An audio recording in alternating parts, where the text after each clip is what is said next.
నిజముగా ఇతడు దేవుని కుమారుడే. అప్పటికి నోరు తెరిచాడు. ఆలోచన చేద్దాము. ఎప్పుడైతే దేవుని యొక్క కేకకు భూమి వణికెను, బండలు బద్దలాయను. భూమి వణికింది అనగా భూకంపము వచ్చింది.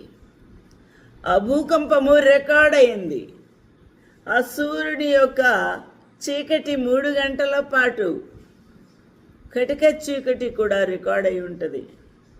నా ప్రియమైన వాళ్ళారా, ఆయన ఆధారాలతో ప్రతి దానిని రుజువు చేసే దేవుడు. హల్లెలూయా, దేవునికి మహిమ కలుగును గాక.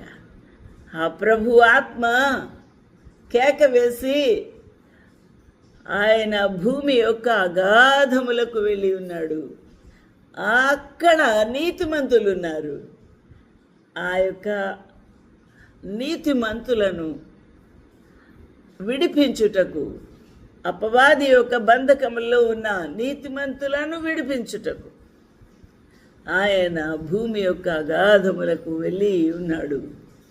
అక్కడ చెరలో ఉన్న నీతిమంతులకు ఆయన బోధించి ఉన్నారో, వాక్యం అందించి ఉన్నారో, ఏమి చేశారో మొత్తానికి వారిని విడుదల చేసి ఉన్నాడు.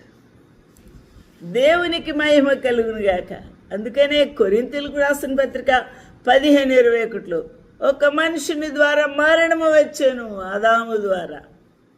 ఒక మనుషుని ద్వారా మృతుల పునరుత్థానమును కలిగెను. మృతులు ఆదాము మొదలుకొని చనిపోయిన ఈ మృతులు వీరందరూ కూడా పునరుత్థానులై తిరిగి లేచి ఉన్నారు. హల్లెలూయా, దేవునికి మహిమ కలుగును గాక. ఆ రోజున బండలు బద్దలై ఆ యొక్క పర్వతములు, భూమి భూకంపము చేత తెరవబడినప్పుడు సమాధులన్నీ తెరవబడ్డాయి. సమాధులు అన్నీ తెరవబడ్డాయి. హల్లెలూయా. అక్కడ మృతుల పునరుత్థానము కలిగెను.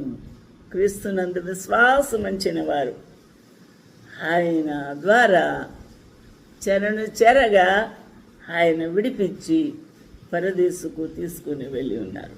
ఆదామునందు అందరూ ఎలాగూ మృతి పొందుచున్నారో అలాగుననే క్రీస్తునందు అందరూ బ్రతికింపబడుదురు. 1 కొరింథీయులకు రాసిన పత్రిక 15:22.